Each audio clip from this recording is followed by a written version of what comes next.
When the Ontario line opens years from now, it's going to mark a major change in how we get around. But building it isn't an easy proposition. The Ontario line is 10 times the cost of the original Yonge Street subway line, even controlling for inflation. Karen Chappell with the University of Toronto School of Cities pointed to how the line is estimated to cost more than $1 billion a kilometer to build. It is mind-blowing. The findings are in a new study on transit costs. Somehow, in peer countries like Italy, Spain, Turkey, South Korea, the cost per kilometer has been going down while it's been going up sharply in Canada, and not just Canada, the other what we call Anglosphere countries, so Australia, US, UK. Canada is the 9th highest out of 60 countries for average cost per kilometer on new major transit lines. Or put another way, we spend 4 times more than Spain. So what's behind it? The headline here really is that these transit systems cost more to plan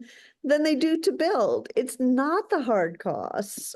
It's not the construction costs. It's the soft costs. Things like buying land, planning and design, management, and contingencies. There is a tradition in Canada of over design. So engineers are designing for the worst case scenario. The comparable example here is how we plan for Black Friday. We plan to build parking lots just for that one day a year.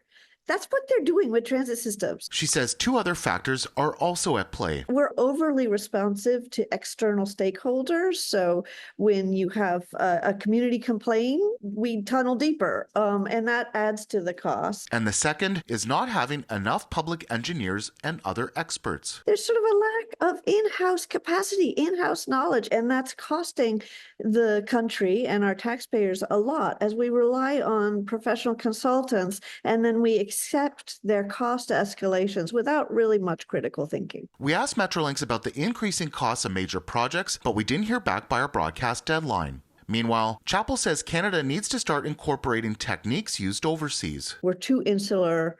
We're too prone to imitating the UK and the US, and they're not doing it very well. We'll have more on the study at citynews.ca. In Toronto, Nick Westoll, City News.